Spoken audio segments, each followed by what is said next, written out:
को हमेशा से सपोर्ट किया है। शी वाज लाइक जो तेरे को करना है।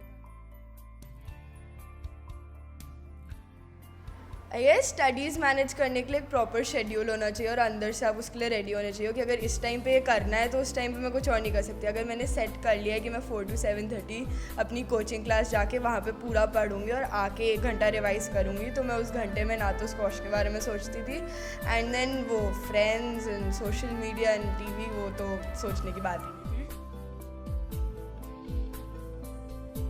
कि अगर जो आपको करना है उसके लिए बस आपको ही उठना है और आपको सब कुछ करना है। मतलब अगर आपने चूज़ किया कि आपको स्विमिंग करनी है तो आपके लिए कोई और नहीं आना चाहिए कि सुबह उठाए आपको, कोई आपको बताए कि आपको स्विमिंग का ये टाइम है, आप लेट हो रहे हो। मेरा फर्स्ट मैच था मॉडर्न बाराखंबा में स्क्वॉश का एंड जब मैं गई तो मेरी जो ओपोनेंट थी उसकी height was twice my height, वो इतनी लंबी थी और वो ना वहीं की थी एंड एवरीबडी वाज लाइक ये बहुत अच्छी प्लेयर है और ये मतलब बहुत तगड़ा खेलती है। एंड मेरा फर्स्ट मैच में वैसे ही नर्वस और ना कोर्ट के ऊपर लाइक बालकनी थी तो वहाँ सब खड़े थे to just look at that match and सब ना कुछ चीख रहे हैं कि लाइक इसको जस्ट पॉइंटिंग एट मी कि इसको तो तू हरा ही देगी 2 मिनट में, टेलिंग माई ओपोनेंट इतनी छोटी सी है, इसको भाग भी नहीं पाएगी। एंड उस पूरे में बस मेरे जो हमारे गौतम सर हैं वो पूरे टाइम बस शाउट कर रहे थे come on you can do it, like ये कुछ नहीं है, इसके लिए भाग उसके लिए भाग। ये वाज कम्प्लीटली मोटिवेटिंग मी।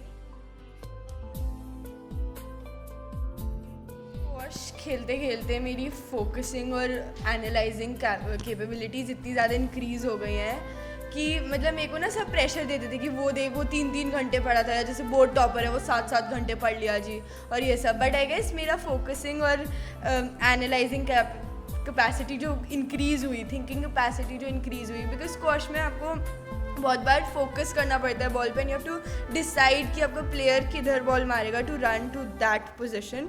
उस सब की वजह से आई गेस मैं अगर 1 घंटा भी फोकस करके पढ़ लेती हूँ ना तो मैं उतना कवर अप कर लेती हूँ जितना मुझे 3-3 घंटे में नहीं करना पड़ता एंड फिर वो 1 आवर भी बहुत ज़्यादा बेनिफिशियल हो जाता है। एंड ऑफ कोर्स मेरे स्पोर्ट्स ने बहुत ज़्यादा हेल्प किया है। स्पोर्ट्स में ऐसा सबके साथ होता है कि अगर एक बार हार गया तो लगता है कि हाँ नहीं, लेकिन जब आप कॉन्स्टेंटली हारते हो एक पीरियड आता है कि हाँ अब लगता है नहीं अब नहीं होगा, कि अब काफ़ी हो गया अब चेंज करो, पर उसके बाद भी अगर आप फाइट बैक कर सकते हो तो उससे बढ़िया sports.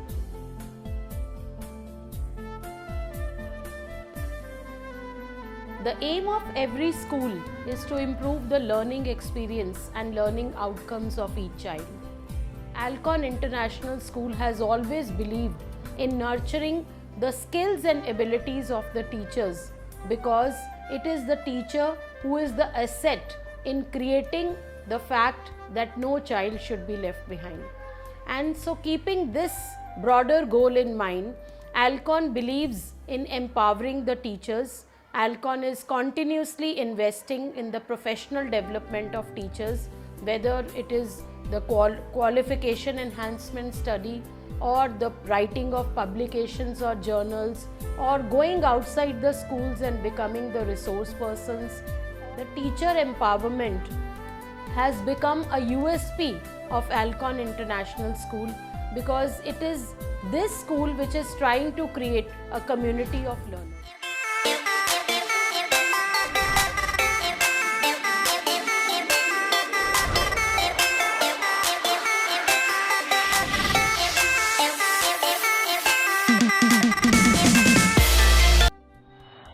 Achievements and awards are recognition of one's good work.